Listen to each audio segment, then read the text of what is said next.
Konnichiwa. Kembali lagi di Wagomu Japanese Class, masih bareng Manda sama ada Alka pastinya ya. Jadi kita ini mau cerita-cerita ya sekarang, ngobrol-ngobrol lagi nih. Lebih ke ngobrol-ngobrol santai lah sekarang. Iya guys, karena sekarang tuh udah mulai endemi nih kalau kata aku ya. Jadi udah mulai, kayaknya orang-orang udah pada pengen piknik ke luar negeri. Dan aku yakin juga nih banyak di antara teman-teman J Family yang udah gak sabar pengen ke Jepang. Pastinya sih. Alka pernah ke Jepang gak? Pernah sih Alka. Pernah ya? Iya. Iya, aku belum pernah. Oh ya belum? Ajakin dong nanti. Kapan-kapan lah ya. Iya, kita bareng ke sana ya teman-teman ya. Nah, ada beberapa kendala sih yang aku ketahui kalau misalkan orang tuh mau pergi ke Jepang, mereka tuh selalu pengen pakai misalkan tour guide atau bawa temen yang udah pernah ke sana. Ya, Karena ada kendala ya dimana biasanya tuh mereka takut buat nanya atau takut salah karena tahu sendiri mungkin di Jepang orang nggak pakai bahasa Inggris juga. Ya, mereka juga nggak tahu lancar juga ya bahasa Inggrisnya. Itu kan masalahnya. Oke, jadi di sini aku sama Alka mungkin mau ngasih tahu teman-teman juga beberapa pertanyaan mungkin ya Kak ya. Pertanyaan yang sering ditanyakan biasanya. Ditanyakan sama turis ketika lagi pergi ke Jepang. Oke, jadi buat teman-teman nih, terutama yang mau piknik ke Jepang, jangan lupa untuk siapin kertas sama pulpen kalian, catat langsung aja ya teman-teman ya. Let's go. Ya, kita coba mulai mungkin dari pertanyaan-pertanyaan dasar dulu kali ya. Dasar dulu aja. Kayak misalnya nih, mau nanyain nama gitu aja. Ah ya, paling dasar sih itu. Nanyain nama, bapak namanya siapa atau ibu namanya siapa. Itu kita nanyanya gimana ya? Kan nggak mungkin kayak pola yang biasa kita pakai kan nggak mungkin tuh. Nah, ini kan kayak baru pertama kali ketemu banget. Gimana ya kayak enaknya nanyain orang Jepang? Tapi kalau misalkan dalam kasus turis nih ya, mungkin nanya itu bisa pakai yang pola biasa juga. Oh, bisa juga ya? Tapi pakai sumimasen dulu kayak punten permisi gitu kan ya. Pengen nanya, punten permisi nama kamu siapa, nama anda siapa kan kayak gitu. Paling di bahasa Jepangin jadi sumimasen itu namanya wa nan desu ka? Nah, kayak gitu. Oh, coba pelan-pelan biar teman-teman Oke. catat. Oh, sumimasen. Oh, namae wa nan desu ka? Bisa ya. Oh, namanya nan desu ka? Iya, kita pakainya nan desu ka. Nan desu ka. Oke, siapakah nama anda gitu ya? Oke, berarti aman sih kalau nama masih bisa lah ya kita masih nanya bisa. pakai pola biasa, pakai sumimasen depannya biar sopan teman-teman. Oke, kalau nama kayak gitu ternyata ya. Nah, kalau misalnya nih, aku misalnya nih Kak di Jepang, aku tuh mau nginep nih di rumah temen aku misalnya di sana. Nah, terus aku udah tahu alamatnya, tapi aku nggak tahu lokasinya di mana. Oh iya sih lokasi. Lokasinya di mana? Terus misalkan aku tanya nih, kayak kono jusho wa doko desho ka gitu kali ya pertanyaan. Atau ada nggak pola pertanyaan yang lainnya kayak? Pola pertanyaan gitu bisa juga sih. Bisa ya? Iya, tapi kalau misalkan di Jepang nih ya, sebenarnya itu percaya sama Google Map. Serius. Serius. Kan di kita itu malah menyesatkan kan ya. Tapi kalau di situ mah emang iya, jadi aneh gitu. Harusnya belok kanan malah belok kiri kan. Benar sekali. Iya, tapi kalau misalkan kebelet banget pengen nanya kayak gitu, pakai pertanyaan yang berurusan bisa. Bisa ya? Tapi dijawabnya itu mungkin kalau misalkan kalian yang udah belajar arah lebih gampang juga kan, kayak migi, hidari, terus magate, belokan magate gitu kan. Kosakata itu harus dicatat teman-teman. Terus masugu, jalan terus. Jadi misalkan kalau yang tadi nanya alamat teman, misalkan rumah temannya itu tinggal belok kanan terus lurus. Jadi bisa juga migi ni magate, masugu ite kudasai. Pasti jawabnya gitu. Iya. Nah, kalau misalkan mau nanya juga teman-teman jangan lupa pakai sumimasen lagi di depannya. Iya. Sumimasen kayak kono jusho wa gitu ya. Kayak gitu. Doko desho ka gitu bisa ya. Jadi nggak melulu harus pakai desu ka, pakai desho ka juga bisa. Bisa juga itu. Oke, terus tadi untuk jawabannya sendiri teman-teman harus ingat kayak ada migi, hidari. Ya, pokoknya arah-arahnya gitu. Penting banget arah-arah itu. Oke, jadi seperti yang dicontohkan sama Alka tadi ya, teman-teman. Oke, kalau tadi tentang lokasi, sekarang mungkin kayak transportasi ya Kak ya? Transportasi. Karena di sana transportasi banyak banget. Iya sih, lebih kebingung ke stasiunnya malahan. Jadi apa iya itu dia. Alka biasanya pakai apa dulu kalau di Jepang? Kalau dulu sih pakai bis pernah. Kereta juga pernah. Jitensha pernah? Jitensa pernah. Jitensa pernah sekali. Pernah sekali. Seru tuh naik sepeda ya di sana ya. Oke, tapi misalnya aku mau nanya nih, aku tuh mau ke Tokyo Eki atau ke stasiun Tokyo gitu ya. Nah, misalnya aku naik apa gitu ya. Iya. Tokyo Eki ikitai desu ga, nande ikeba ii desho ka? Jadi aku tuh nanya, saya mau ke Tokyo Eki nih, sebaiknya saya naik apa ya kayak gitu. Biasanya apa nih jawabannya? Kalau jawabannya, kalau gampangnya ya, dari stasiun ini itu bisa ke sana, tapi apa sih namanya, si alurnya kan kita nggak tahu, jadi bisa pakai yang kayak gitu. Tapi kalau misalkan biasanya nih ya, mungkin mereka bakal jawabnya, jadi jawabannya itu bisa jadi kayak kono ekide di stasiun ini, Tokyo Ikinobasu de ikimasu yo. Jadi dari stasiun ini bis yang pergi ke Tokyo juga bisa gitu. Jadi biasanya kan di Jepang-Jepang itu emang udah tulisannya ini pergi kemana gitu, pakai bukan hologram sih, lebih ke layar yang gerak gitu kan. Iya, apa ya, kayak running text gitu. Nah, running text yang kayak gitu. Jadi sebenarnya kalau kita bisa baca itu, kita udah nggak usah nanya lagi ya. Iya. Nah, makanya teman-teman belajar hiragana, katakana, kanji. Jangan lupa ya. Nah, misalnya kalian udah di Jepang tuh, udah kayak datang ke sana terus pengen belanja-belanja ya kan. Pasti sih itu. Turis pasti beli oleh-oleh. Pasti. Ya, entah itu makanan atau kayak misalnya benda biasa gitu. Benda yang bisa dipakai, entah baju atau tas. Nah, topi juga kadang. Topi, Tapi kalau aku sih sukanya kayak tas-tas Jepang tuh lucu-lucu sih, kayak simpel-simpel. Iya sih. Tapi apa ya, kayak lucu aja gitu, pengen gitu ya. Nah, misalnya aku nanya nih sama tukang dagang, jadi tukang dagang nih ya. Boy, siap. Oke, soalnya aku mau beli satu tas warna coklat yang aku suka gitu ya. Kono chairoi kabang wa ikura desu ka? Itu pola pertanyaannya seperti itu. Jadi aku nanya, ini tas coklat ini harganya berapa ya? Biasanya tukang dagangnya akan menjawab seperti gimana, Kak? Nah, kalau biasanya jawabnya itu pasti pakai apa sih? Nominal kan?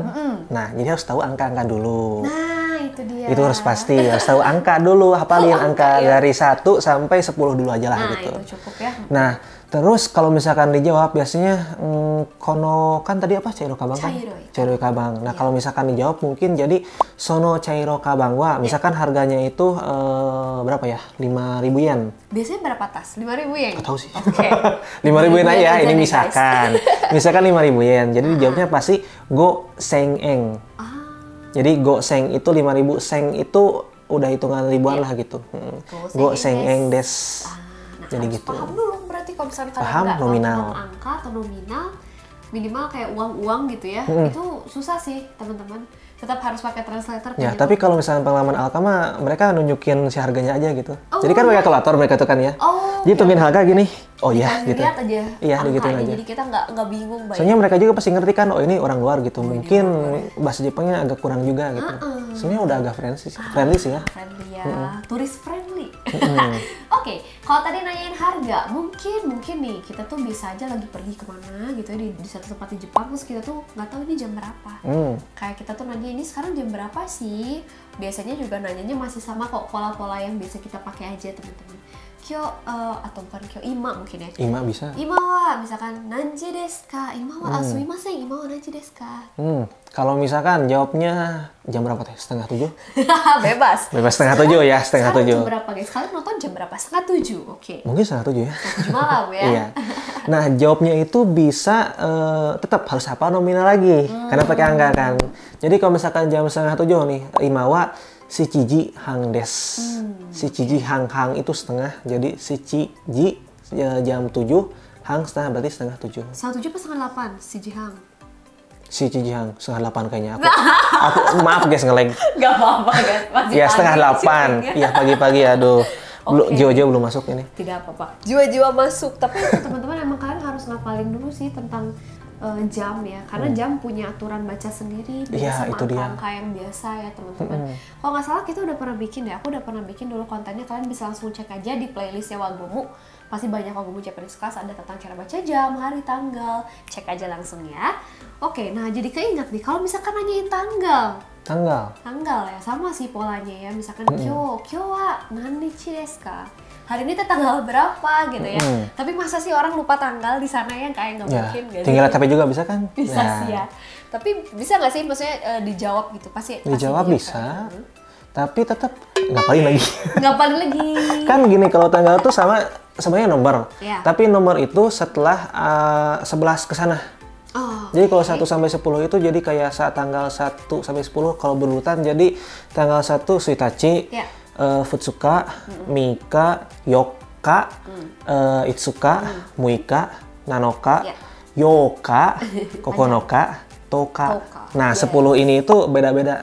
Ini mah udah wayahna harus dihafalin sama kalian ya. Ditelan mentah-mentah saja. Tapi kalau tanggal 11 jadi Juichi Nichi. Nah kan jadi angka kan? Ditambahin Nichi terakhirnya. Jadi yang harus diapalin itu cuma 10 ini doang sih. Iya, dan beberapa kakak spesial sisanya juga masih ada sih ya. Kayak Juyoka gitu. Juyoka, Itu juga nah iya spesial itu. ya, kakak spesial tuh ada teman-teman ya. Jadi jawabannya kalau dijawab, iya. Tapi kalau misalkan worst case-nya yang di antara 10 ini, misalkan tanggal 8 nih. Misalkan Imawa Yoka des.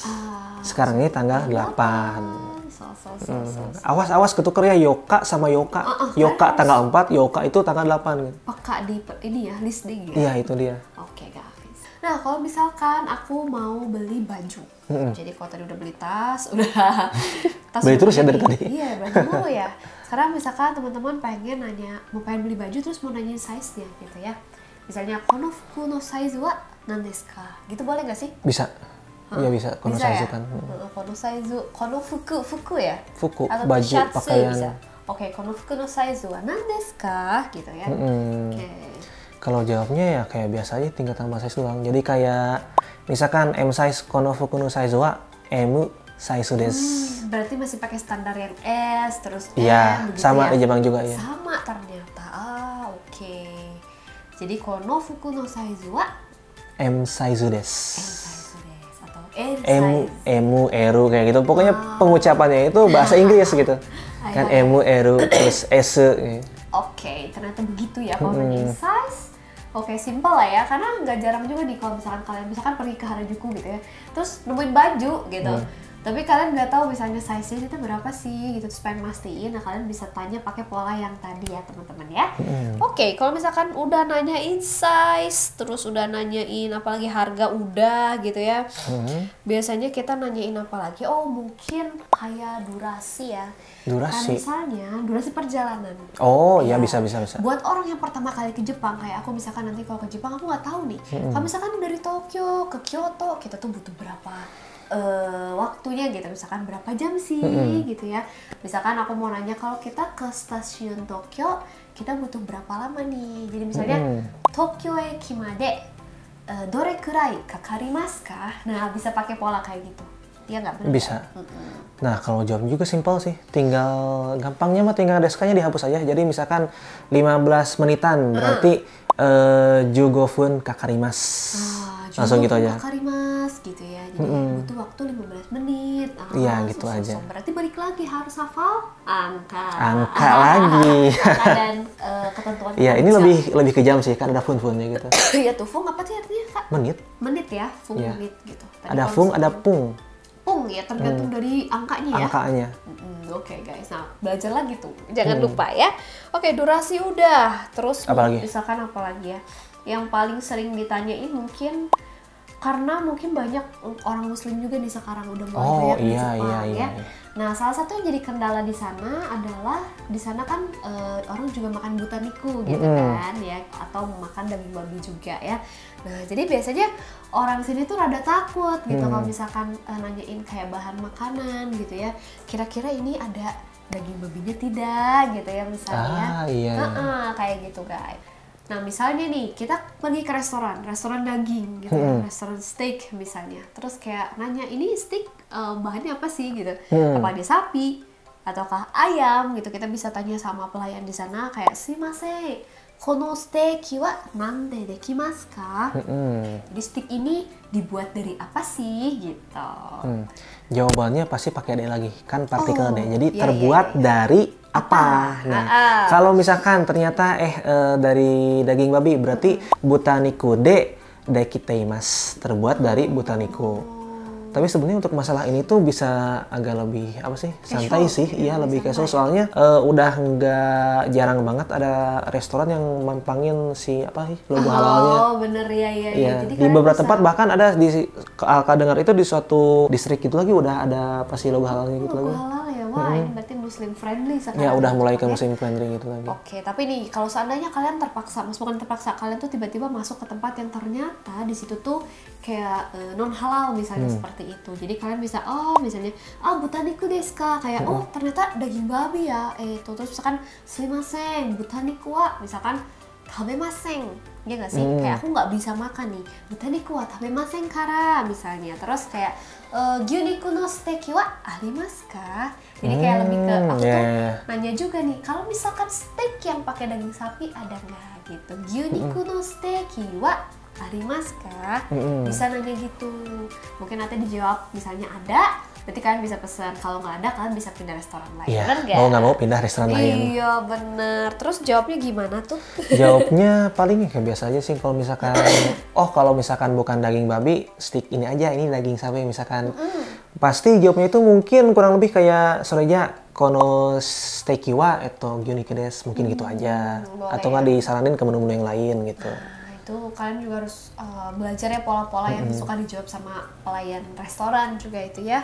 Begitu teman-teman kurang lebih. Tapi memang bener sih sekarang udah lebih simpel, udah lebih muslim friendly. Kalian bisa lihat kayak ada logo halal atau apa. Jadi udah dikasih tahu ya. Iya, udah ada sekarang. Iya, sudah lebih mudah. Nah, biasanya juga nih kalau turis yang datang ke Jepang itu bingung sama kanji-kanji yang terpampang. Pasti sih. Ya, karena misalkan ke toko apapun, biasanya namanya juga pakai kanji dong, ya nggak sih? Iya. Kayak toko, bukan toko ya, kayak misalnya tempat makan apa, pasti kan ada kayak gyuniku apa gitu. Iya, kan iya, iya. pakai kanji semua. Paling donburi juga kan pasti. Donburi. Terus misalnya tuh mau nanya nih, aku mau nanya kanji ini tuh bacanya apa sih? Nah, teman-teman bisa pakai seperti ini misalnya. Misalkan kanji wa nanto yomimasu ka gitu ya. Misalnya gitu. Atau enggak kanji no yomikata wa nan desu ka? Ya, bisa itu juga. Gimana sih? Atau ini dibacanya apa sih gitu. Bisa pakai dua pola kalimat tadi ya. Terus biasanya orang Jepangnya akan menjawab. Jawabnya pasti simpel sih. Paling kalau misalkan ini kanji yang disediakan ya. Iya. Kono kanji wa kingeng to yomimasu. Oke. Yang artinya iya, di dalam rokok kingeng itu.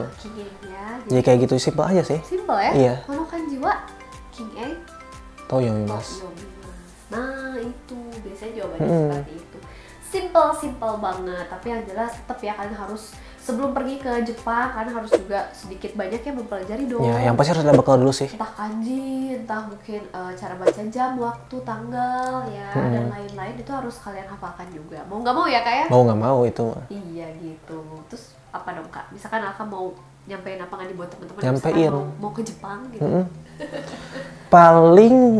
Yang paling pertama itu jangan takut salah sih. Soalnya mereka orang Jepang itu udah apa sih namanya itu toleran ke orang luar karena mereka tahu sendiri bahasa mereka itu nggak langsung bisa apa sih dipakai sama orang gitu. Iya, betul banget. Ya, jadi ada belajarnya, ada ngapalinnya kan gitu. Jadi mereka itu pasti udah ngerti kalaupun kalian ngomong acak-acakan gimana. Ya, aku juga gitu soalnya. Iya, aku juga waktu pertama ke Jepang kan belum semahir ini gitu. Iya, jadi paling ya babi dasar doang, babi ibu gitu kan. Gitu ya? Jadi nggak apa-apa, jangan takut salah gitu. Dan tetap harus ada bekal. Harus ada bekal. Iya, bekal terbaik adalah ilmu. Yes, boy. Bener gak sih? Iya, itu dia. Iya guys, kecuali kalau mungkin kalian pakai tour guide ya oke lah itu masih bisa disamakan sama tour guide-nya. Tapi kalau kalian misalkan backpacking sendiri gitu ya atau teman-teman, minimal kalian tahu cara nanya toilet. Ya, pasti itu. Toilet wa doko desu ka? Gitu ya, masih bisa toilet mah ya. Gitu teman-teman, tadi ada beberapa contoh yang sudah kita sampaikan, semoga bermanfaat ya. Dan kalau kalian misalkan ada masukan atau ide lagi apa yang harus kita bahas untuk konten berikutnya, kalian bisa langsung komen saja di bawah ya. Jangan lupa juga buat like konten ini dan share ke teman-teman kalian yang lain supaya yang lain juga bisa ikut belajar bareng kita semua di sini ya. Oke teman-teman, kalau gitu Manda pamit. Alka pamit. Ya, kita akan bertemu lagi di video berikutnya. Mata deh. Mata deh.